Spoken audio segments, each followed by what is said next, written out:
What's going on, guys? Fun with Knives back again. Got another knife unboxing for you guys today. Yes, my collection's getting a little out of control. Thank God I sold a couple knives last week. But this is a first for Fun with Knives for me. This is my first Boker knife. I've looked into them in the past. They make the Quakens and a whole lot of popular designs, and I was never really interested in any until I saw this one, and it's definitely a weird choice for my first Boker. So before I get into that, guys, I am still looking for my new background. You can see that this thing's been cut a little bit, and there's been some spill or some oil or something on it. And in fact, my tripod right before this video kind of took a crap on me. It's kind of falling apart. So hopefully Fun with Knives will have a new look coming up soon, and I'd still love for you guys to weigh in a little bit. I've got some votes for a leather background, a carbon fiber one. You know, I'm just trying to find something fairly cheap. I'd rather invest my money in gear and knives to review rather than how the backdrop looks, but I still want something cool. So Boker is out of Germany. I'm sure you guys watching my channel either have a Boker or, you know, many, or at least heard of the brand. And I found this knife just kind of shopping around, and I was like, I think I need to have that. I really do. So this knife is the Boker Plus Mini Slik Tanto. This is a small fixed blade, and it's presented very well. You got a cool black box here. Yes, I did open this knife. Sorry, this is not a true unboxing where I open it up in front of you. I had to mess with it a little bit. So if you open it up, take the warranty information out, you got a very nice presentation. Everything's laid in some foam. It just looks awesome. You got your bead chain here to wear it as a neck knife. These are always cheap to me. I don't think I'd ever use one. You do have a Kydex sheath, which we'll talk about in a moment. Here is the knife. And this is a weird one for me. In all honesty, I don't know if this is going to be a very good cutting tool. But I think it looks super unique. It's kind of a collector's item, and honestly, I'm excited to carry it. So I'll give you guys the specs on it real quick. We'll talk about materials and kind of why I chose this one. So your blade length on this one's going to be right at 2 inches. Your overall length is going to be at 4.875.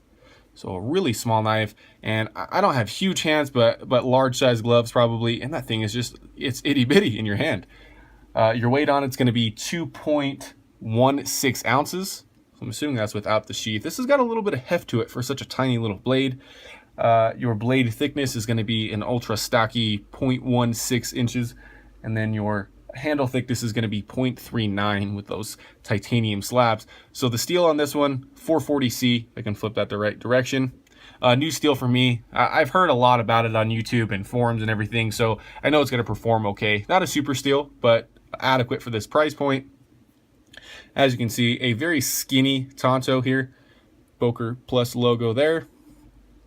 And then Amsler knives. So the designer of this knife, this is a collaborative project here. It's Rob Amsler. I don't know a whole lot of info on that guy as a designer. I've looked at a couple videos and I've done a little bit of research, but I'll kind of touch on that more in my review. But overall, this blade shape is not going to be super functional. It's got a nice tip, but I mean, it's going to be a flat ground Tanto, but there's not a whole lot of travel for that grind to make this thing a good slicer, and that blade thickness is just super thick. Honestly, it's made to look cool more than anything. I think this tip is going to be fairly useful in doing some drag cuts on opening boxes or letters or something like that. But that's all this knife is probably going to be used for me. The grind line is a little bit uneven, but other than that, I have no complaints. Kind of a cool finish on this. It's got a stone wash, but it's almost like a messy stone wash where it's not very uniform. It looks kind of apocalyptic, like the Microtech finish or something. It looks awesome. So this is full 10 construction. You can see, I think this is the model number, or maybe this is just the serial number 3113. And then your handle scales on this one are titanium.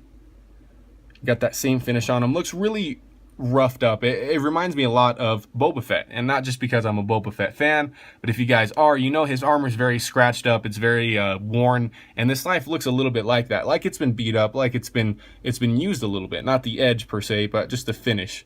You got these two symmetrical holes running through the length of the handle, and then these are just riveted on. You can't take these off, and they're pretty thick scales.